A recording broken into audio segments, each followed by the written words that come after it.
Bonsoir à tous, bienvenue dans le flash de 18 h. Merci de suivre RTI 1. La migration irrégulière des jeunes Africains reste une question préoccupante pour les différents pays. Quelles solutions? Comment freiner le phénomène? Plusieurs pays d'Afrique de l'Ouest veulent conjuguer leurs efforts. À cet effet, un colloque sous-régional se tient sur la question des migrations irrégulières de l'Afrique de l'Ouest vers l'Europe. Quels défis pour les pays de la CEDEAO? C'est le thème de cette rencontre. L'accès à l'électricité ne doit plus être un luxe en Côte d'Ivoire. Ainsi en a décidé le gouvernement ivoirien. Et pour réaliser cette vision, le programme Électricité pour tous a été lancé en 2014 avec pour objectif d'électrifier 1 million de ménages jusqu'en 2020. Avec 1 000 francs CFA, ceux-ci peuvent depuis lors bénéficier d'un raccordement au réseau électrique national. 4 années après, ce programme a permis d'électrifier plus de 400 000 ménages, dont ceux avec les plus faibles revenus ou vivant dans des zones les plus reculées. C'est le cas pour ce petit village dans le département de Gagnoa que nos reporters ont visité. Leur compte rendu dans le dossier Ecoplus de ce soir, 20 h. Le ministère de l'Enseignement supérieur et de la Recherche scientifique a lancé un workshop international sur la modélisation climatique et environnementale en Afrique de l'Ouest.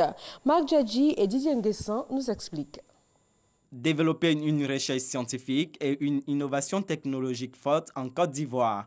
Cet engagement du gouvernement se traduit par des actions concrètes. Le ministère de l'Enseignement supérieur et de la Recherche scientifique initie des réflexions sur le thème de la modélisation climatique et environnementale en Afrique de l'Ouest. Le but, mettre en réseau les scientifiques impliqués dans la modélisation du climat, soutenir le développement d'applications et de services climatiques et promouvoir la qualité de la recherche.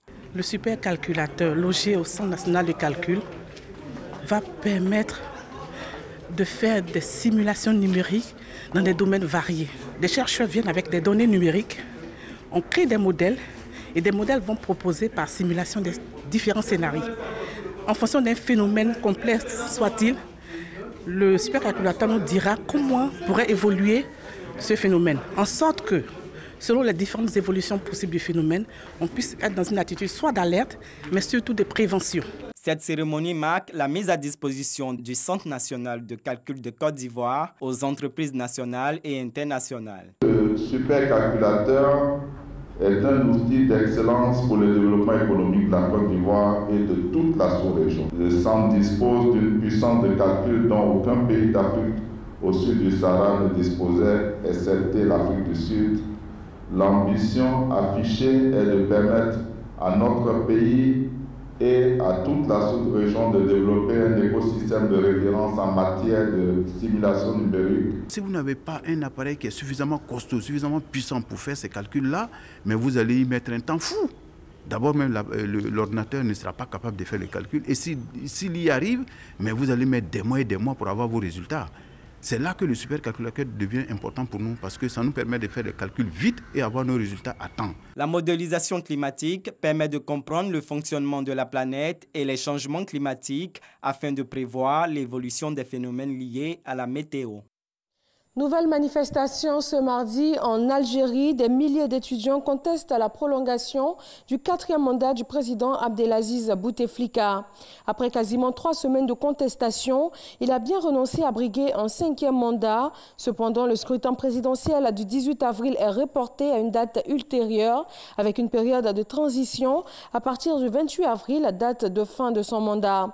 Ce matin, plusieurs partis d'opposition ont annoncé qu'ils ne se satisfaisaient pas de cette annonce du président et surtout du report de l'élection. Il demande le départ d'Abdelaziz Bouteflika. Plusieurs pays et compagnies aériennes ont interdit ou suspendu le vol de Boeing 737 MAX 8 à la suite du crash de l'avion d'Ethiopian Airlines qui s'est crashé avec 157 personnes à bord. Le recueil des corps des victimes se poursuit et l'enquête progresse. Les 2 enregistreurs de vol ont été retrouvés. Des experts américains prêtent main forte à leurs collègues éthiopiens pour trouver des réponses sur les causes de cet accident. La première ministre britannique Theresa May et le président de la Commission européenne Jean-Claude Juncker se sont entendus sur des mesures pour éviter le rétablissement d'une frontière dure entre l'Ulster et la République d'Irlande. Il est également question de permettre à Londres de quitter l'union douanière d'ici 2020. Mais l'avis du procureur général Geoffrey Cox n'augure rien de positif pour Theresa May et pour ses chances de voir son accord de divorce approuvé par les députés. Et voilà pour ce Flash Info. Merci à tous de l'avoir suivi. Retrouvez tout de suite l'info régionale, le journal. Ce sera tout à l'heure à 20h.